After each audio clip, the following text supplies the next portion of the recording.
Once again, I'm Josh Bishop with Jobish Productions, and I'd actually like to thank everybody that's viewing this video. I mean, Kay and I greatly appreciate your help in us informing people about the dangers of Requip and what it actually takes to get off this drug.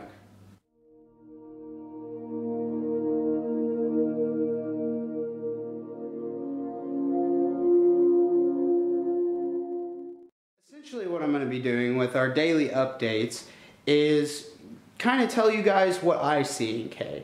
You know, differences in behavior or subtle changes in attitude. Things that I notice that are out of the norm for her. Now today is the first day that Kay has been off of the Requip. What I will say is that I didn't notice any changes. She seemed like her normal, happy, usual self. Even though, as she will discuss, further in this video, she didn't get hardly any sleep at all last night. But like I said, it is day one, so I mean, we will see what comes. All right, well, we started day one yesterday. Ended up taking my Mirapex at 6 o'clock, like the doctor said, and no Requip at all. And I've only gone without Requip once before, and it was Holy Terror night, so I was really anxious about what was going to happen. But the Mirapex, within about 2 hours, started making me pretty sleepy, and that wicked headache. And I'm trying to remember everything because I did not sleep last night, so I've got my notes because it was definitely a long night. I started feeling really drowsy and just a little spacey, and so I just kind of sat here and stared for a while, but my legs weren't bothering me at all at that time. And then about 9 o'clock, I just was, almost falling asleep. I just seemed really, really tired. So I tried to go to bed.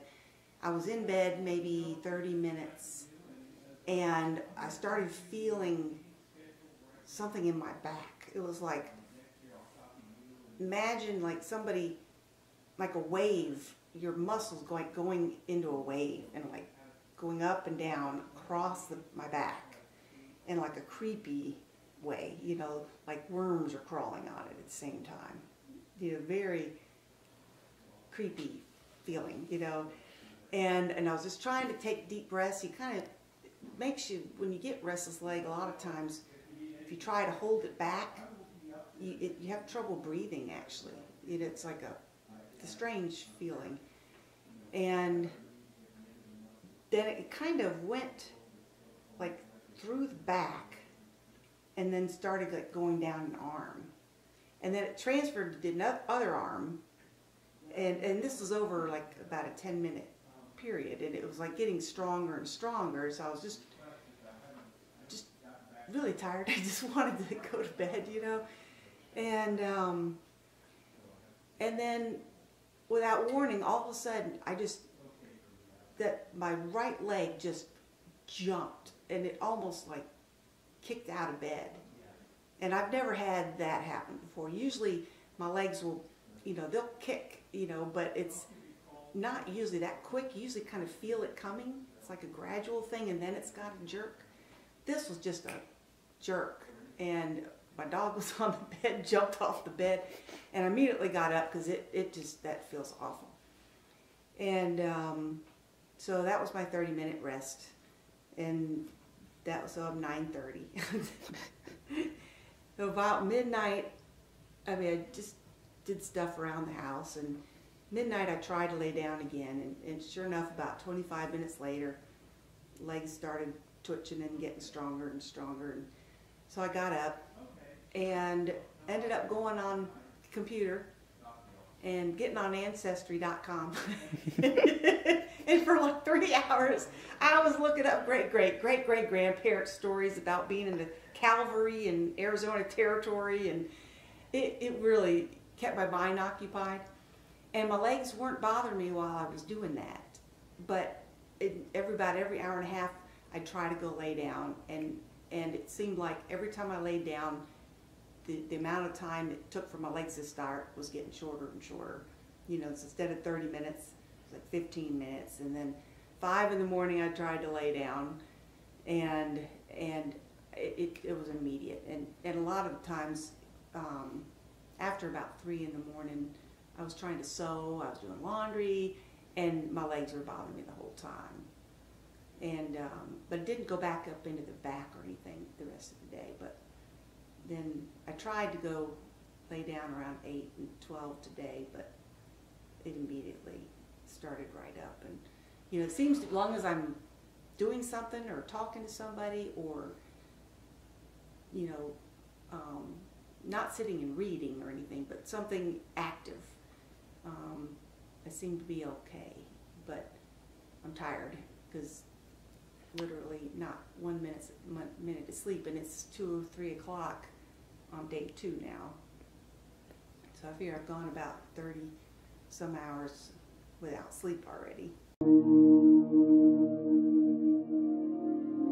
About 3:30, my husband comes out, and he was all worried about me, and he's like, he goes, well, what, you know, are you okay? Are you okay? And didn't come back to bed. I said, no, I'm fine. I'm on the computer. I've been looking up Ancestry. I've been doing all this. He's like, oh, okay, I'll go back to bed.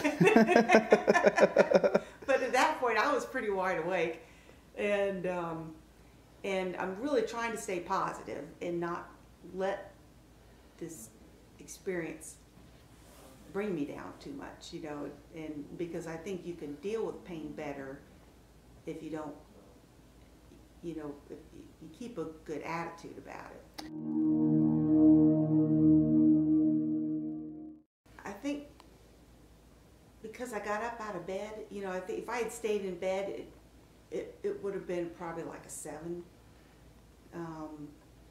But you literally can't, you know, you just got to get up, and